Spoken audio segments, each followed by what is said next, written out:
नमस्कार दोस्तों, मैं हूं आपके साथ तनुज दीक्षित और आप मेरे साथ देख रहे हैं द न्यूज़ 15। सवाल यह है कि क्या उत्तर प्रदेश की सियासत में कोई बड़ा भूचाल आने वाला है।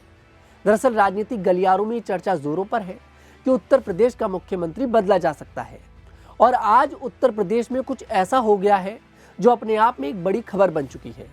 दोस्तों, आप लोगों को याद होगा 30 मार्च को प्रधानमंत्री मोदी और संघ के जो प्रमुख हैं मोहन भागवत, उनकी मुलाकात हुई। प्रधानमंत्री मोदी इन 11 सालों में पहली बार संघ के कार्यालय नागपुर पहुंचे और उन्होंने मोहन भागवत से मुलाकात करी। दोस्तों, चर्चा थी कि इस मुलाकात में कई मुद्दों पर बातचीत होगी, जैसे कि बीजेपी का अगला राष्ट्रीय अध्यक्ष कौन होगा, 2029 में बीजेपी की तरफ से पीएम फेस कौन होगा और साथ के साथ उत्तर प्रदेश का अगला मुख्यमंत्री कौन बनेगा, यानी कि 2027 में बीजेपी की तरफ से उत्तर प्रदेश में सीएम के लिए चेहरा कौन होगा। इन सारे बातों पर चर्चा होने वाली थी, इन मुद्दों पर चर्चा होने वाली थी। उसी बीच कुछ ऐसा हो गया जो अपने आप में खबर बन चुकी है। 30 मार्च को मोहन भागवत मुलाकात करते हैं मोदी से नागपुर में और आज मोहन भागवत पहुंच जाते हैं उत्तर प्रदेश के काशी में। दरअसल मोहन भागवत काशी के दौरे पर हैं और साथ के साथ उत्तर प्रदेश के मुख्यमंत्री योगी आदित्यनाथ भी काशी के दौरे पर हैं। अब ये बात आपको सुनने में बहुत ज़्यादा अजीब लग रही होगी।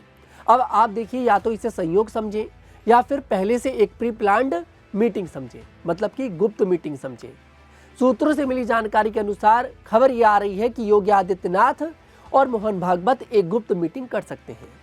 अब दोस्तों, सवाल ये है कि आखिरकार मोहन भागवत पहली मुलाकात करते हैं मोदी से, उसके बाद मोहन भागवत उत्तर प्रदेश आ जाते हैं और जैसी ये खबरें आ रही हैं कि भाई मोहन भागवत अगर उत्तर प्रदेश आए हैं और योगी आदित्यनाथ भी उसी शहर में पहुंच रहे हैं तो मुलाकात तो देखिए ज़रूर होगी। हालांकि इस मुलाकात को सार्वजनिक ना किया जाए, लेकिन मुलाकात ज़रूर होगी। और सवाल ये भी है कि अगर मुलाकात होगी तो बात क्या क्या होगी। दोस्तों देखिए, योगी आदित्यनाथ भी इस समय कुछ ऐसे बयान दे रहे हैं जो वाकई में अपने आप में एक बड़ी खबर है और बयान भी बहुत बड़े हैं। योगी आदित्यनाथ कहते हैं कि 2027 में मैं ही क्यों, कोई और भी मुख्यमंत्री बन सकता है। योगी आदित्यनाथ कहते हैं कि राजनीति मेरे लिए कोई परमानेंट जॉब नहीं है, वास्तव में हूं तो मैं एक योगी ही। दोस्तों, ये बातें योगी आदित्यनाथ यूं ही कह रहे हैं या फिर योगी आदित्यनाथ को केंद्र की तरफ से एक सिग्नल मिल चुका है। दोस्तों, यहां पर चर्चा ये है कि बीजेपी योगी आदित्यनाथ को राष्ट्रीय अध्यक्ष बनाना चाहती है और संघ ये चाहता है कि 2029 में योगी आदित्यनाथ को पीएम फेस के लिए आगे किया जाए। दरअसल संघ ये बात बहुत अच्छे से जानता है कि प्रधानमंत्री मोदी के बाद अगर पार्टी के अंदर कोई ऐसा नेता है जो एक बार फिर से बीजेपी के सरकार को रिपीट करा सकता है, और सिर्फ एक बार नहीं, शायद 10-15 साल और बीजेपी केंद्र में रह सकती है, तो वो सिर्फ और सिर्फ योगी आदित्यनाथ के बलबूते पर रह सकती है। दरअसल राम मंदिर और महाकुंभ के बाद योगी आदित्यनाथ का जो कद है वो ना सिर्फ संघ की नजरों में बल्कि मोदी शाह दोनों की नजरों में बढ़ चुका है। और यहाँ पर मोदी और शाह भी ये चाहते हैं कि योगी आदित्यनाथ को आगे किया जाए और यहाँ पर देखिए, उनका हाथ पकड़कर उन्हें आगे भी किया जाता है। तमाम राज्यों में विधानसभा चुनाव होते हैं। योगी आदित्यनाथ का जो स्वागत होता है वो इस तरह से होता है जैसे कि प्रधानमंत्री मोदी का स्वागत होता है। चर्चा बिल्कुल वैसी रहती है, मीडिया बिल्कुल उसी तरह से कवर करती है।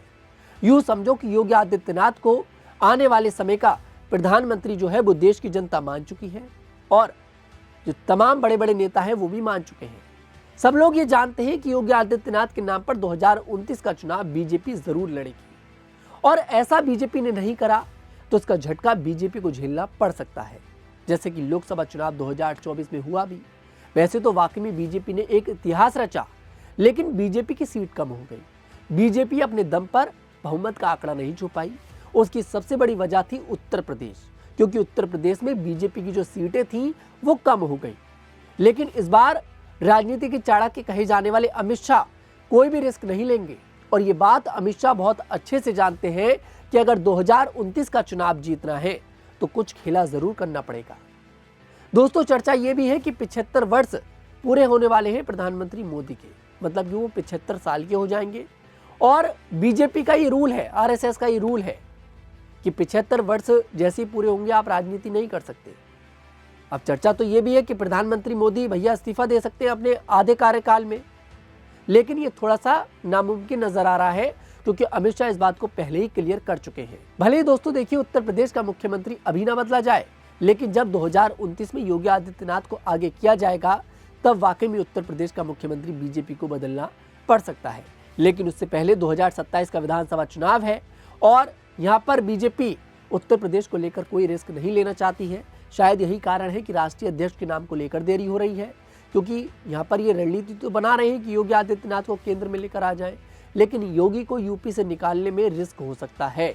ये लोग 2027 में फिर उत्तर प्रदेश गंवा सकते हैं। फिलहाल इस खबर पर आपको क्या लगता है, कमेंट सेक्शन में जरूर बताइएगा। मैं तनुज दीक्षित फिर आपसे मुलाकात करूंगा, तब तक के लिए हमारे साथ देखते रहिए द न्यूज़ 15।